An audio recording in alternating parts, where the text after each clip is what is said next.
حضرت علی علیہ السلام کے 10 اقوال جو سوچ اور زندگی کو بدل کر رکھ دیں گے۔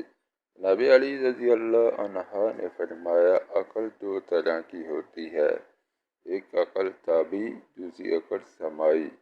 انسان عقل سماعی سے کوئی فائدہ حاصل نہیں کر پاتا اگر اس کے پاس عقل طبعی نہ ہو، بلکہ ایسے ہی ہے جیسے آنکھ کی بینائی نہ ہو تو سورج کی روشنی بیکار ہے۔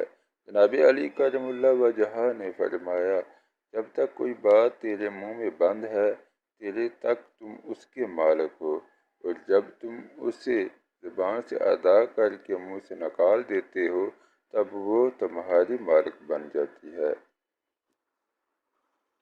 حضرت علی علیہ السلام نے فرمایا، شریف کی پہچان یہ ہے کہ جب کوئی اس کے ساتھ سختی کرتا ہے تو وہ سخت ہو جاتا ہے، اور جب کوئی اس کے ساتھ نرمی سے بات کرتا ہے تو وہ نرمی سے جواب دیتا ہے، اور کمینے کی پہچان یہ ہے کہ جب کوئی اس کے ساتھ نرمی سے بات کرے تو اس کا جواب سختی سے دیتا ہے، اور سختی سے بات کرنے والے کے سامنے ڈھیلا پڑ جاتا ہے۔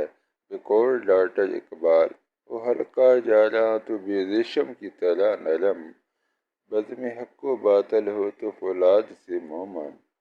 مولا علی علیہ السلام نے فرمایا، جب کوئی آدمی کسی دوسرے آدمی کے عیب کی تلاش میں رہتا ہے تو ایک وقت آتا ہے کہ اسے اس کا کوئی نہ کوئی عیب مل ہی جاتا ہے۔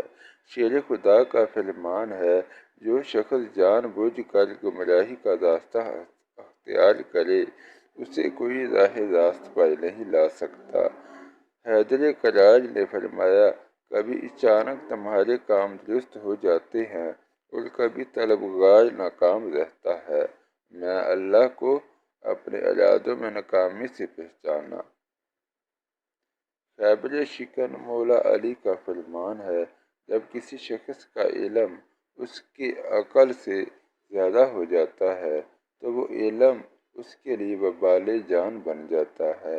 علم کے شہر کے دروازے سے اعلان ہوا، صدقے یقین کے ساتھ سوئے رہنا اس نماز سے کہیں بہتر ہے جس کے پڑھنے میں یقین شامل نہ ہو۔ امام مالک کا فرمان ہے، جب عقل کامل ہو جائے تو کلام کم ہو جاتا ہے اور آدمی اکثر صحیح بات کرتا ہے۔